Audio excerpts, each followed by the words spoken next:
Good day. I want to talk to you briefly about the power of saying, how are you? You know, it's a very simple phrase. It's very common, at least in the United States, to say, hey, how are you? You might even say to someone you absolutely know, do not ever plan to see again. And you really, 99% of us, 99% of the time, do not expect an answer to that very powerful question, how are you?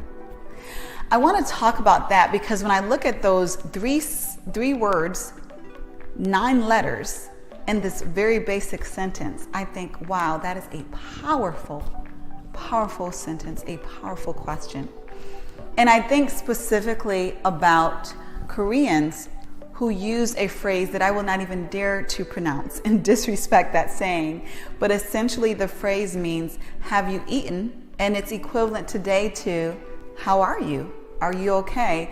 And the reason why that phrase, have you eaten, was so commonly used, and I would assume literally meant in the past, was because after the Korean War, there was a significant shortage of food. So you showed your care to others by saying, have you eaten? Because if they had not eaten and you had even the littlest of food, surely you were going to share with them and have empathy enough to care for them by feeding. And so today I look at us and I say, we use that phrase, how are you, so casually when it could be such a powerful tool that we could use to connect to others. We could really care how that other person was on the other side of that question, and perhaps even ponder how we might be able to help that person if the how are you was responded to in a way that wasn't so positive, in a way that perhaps was authentically in need of help. What if that how are you was responded to, I'm not feeling so well today. I need someone to talk to. I need something to eat, actually. I just lost someone close to me, or I need someone who can pray with me. Whether that how are you was responded to by the fact that I need some advice on how I should make an important decision in my life, or you know what, I woke up and I was just feeling down and I didn't know why.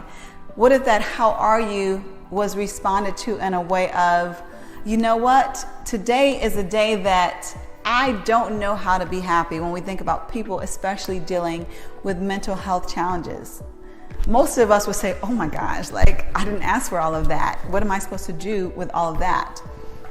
And so what I say is, when you say, how are you, first and foremost, make sure that you recognize that you are asking a question. And if you're not ready for the answer, don't ask the question. But secondly, and most importantly and more preferred, I would hope that you would look at that how are you question as a way to powerfully make a difference. Does that mean that you have the perfect answer to whatever may come up to that how are you question? Absolutely not.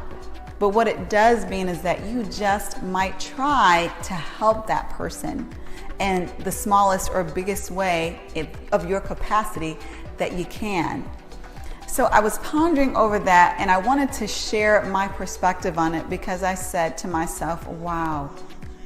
And I challenged myself with that, which I know is going to be a challenge because I am just as guilty of using that phrase so casually.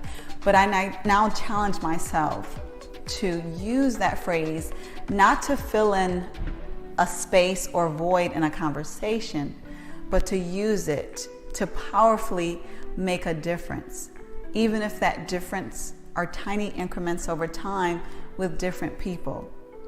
And if I am not able to courageously ask that question, to give generously of my time to actually listen to the response, or to ponder how I might help, then how dare I ask that question, how are you?